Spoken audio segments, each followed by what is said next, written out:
Est-ce que tu as déjà croisé une licorne en Suisse? Bon, c'est vrai qu'elle court pas les rues.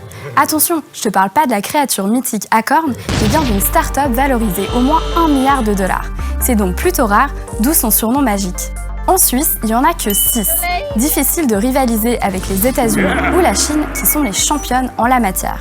Mais alors, est-ce que la Suisse est à la traîne et surtout, est-ce qu'une licorne renforce vraiment l'économie d'un pays?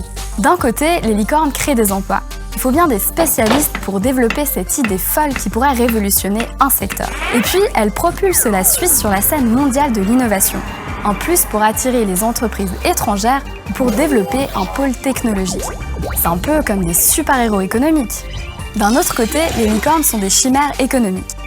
Elles sont évaluées très cher, mais elles ne font encore aucun bénéfice. Elles ne rapportent donc rien directement à la Suisse qui ne leur prélève pas d'impôts. En fait, la valeur d'une licorne repose sur son potentiel, surtout s'il est bien raconté et non sur un chiffre d'affaires comme les autres entreprises. Les investisseurs achètent un concept, l'idée d'une possible révolution. Louer sa chambre sur Internet, coloniser Mars, ce qui les motive, c'est de pouvoir revendre leur part avec une plus-value en cas de succès. Donc c'est très risqué.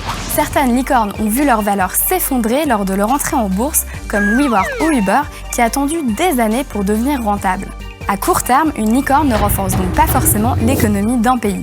Mais à long terme, si le conte de fées se transforme en réalité, alors ça peut créer un champion suisse comme Nestlé par exemple. Alors, à ton avis, qui sera la prochaine licorne suisse? Dis-le nous en commentaire.